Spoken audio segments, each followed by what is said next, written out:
The first time my father called me in 23 years, he didn't ask how I was.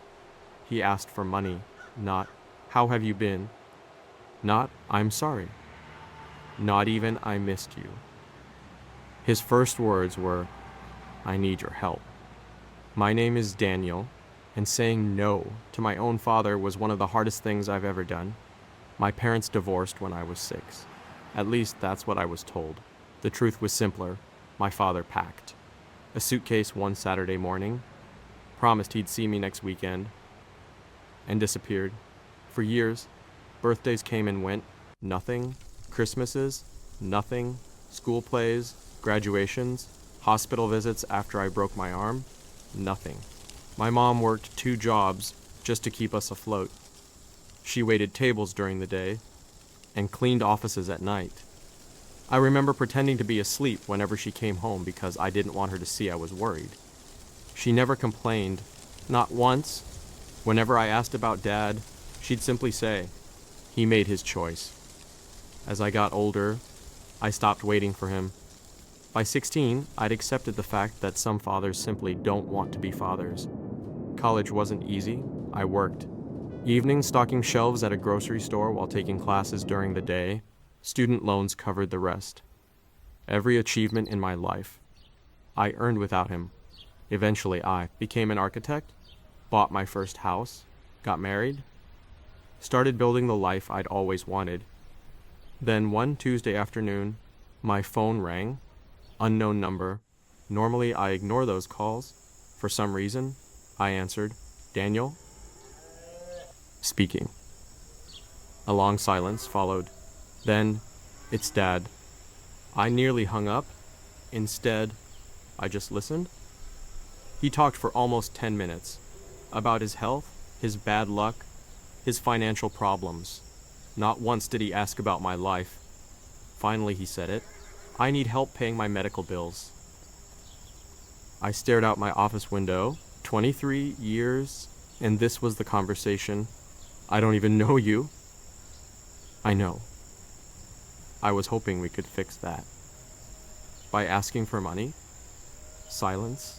He quietly admitted he'd lost his job, his apartment, most of his savings. Apparently the people he'd relied on had disappeared.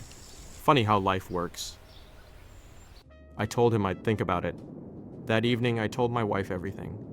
She listened quietly before asking one question. "What do you want to do?" "I don't know." Part of me wanted to slam the door forever. Another part, the little 6-year-old boy who waited by the window every Sunday, still wanted a father.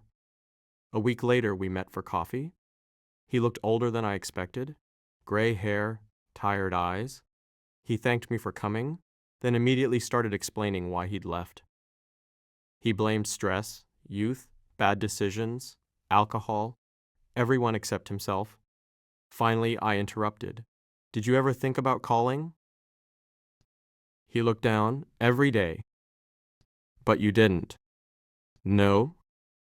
I was ashamed. Ashamed. Such a convenient word. It doesn't change 23 years.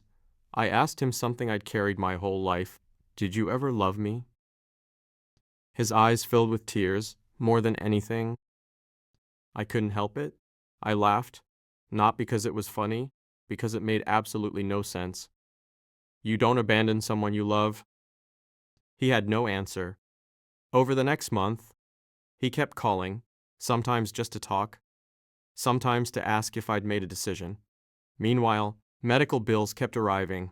Collection agencies were calling him. Eventually, he asked directly, "I need $15,000. I could afford it. That wasn't the issue. The issue was what it represented. Would paying his bills make me a good son, or simply an easy solution? I spoke to my mom before deciding. She surprised me. "I won't tell you what to do. But remember something. I protected you when he wouldn't. You don't owe anyone your peace." That sentence stayed with me. The following weekend, I met him one last time. I handed him an envelope. He smiled. "I knew you'd help." Inside wasn't a check. It was a list. Contact information for financial counselors, government assistance programs, medical debt relief organizations, even job placement services. I spent hours putting this together. His smile disappeared. I asked for money. I know. I'm giving you something else. You can afford it. Yes. But I didn't create your situation. He looked disappointed, then angry. So that's it? No. This is the first real help I've ever given you. I'm helping you stand, not making you dependent on me. He stood up. I guess I know where I rank. I looked him straight in the eyes. You decided that 23 years ago. Then I left. For several months, we didn't speak. Honestly, I thought that was the end. Then I received a letter, handwritten, 3 pages, no requests, no excuses, just an apology, a real one. He admitted he'd expected money because it was easier than earning forgiveness. He finally understood those weren't the same thing. That letter mattered more than any speech he'd ever given. Today, we have a relationship, a careful one. We meet for lunch every few months. We talk. We laugh occasionally. We're getting to know each other, but we're not pretending the past never happened. Some things can't be repaired, only acknowledged. He eventually found part-time work, negotiated his debts, moved into a smaller apartment. He solved problems I refused to solve for him. And strangely, I think he's more proud of himself because of it. People sometimes ask if I regret not paying his bills. I don't. Because what he needed wasn't another rescue. He needed accountability, just like I needed honesty. Looking back, the hardest part wasn't forgiving my father. It was accepting that forgiveness doesn't automatically come with financial responsibility. You can wish someone well without sacrificing yourself. You can rebuild a relationship without pretending the damage never happened. Most importantly, you can love someone without allowing guilt to make your decisions. If you've ever had an estranged family member return only when they needed something, share your story in the comments below. Sometimes the most difficult word you'll ever say isn't goodbye. It's no.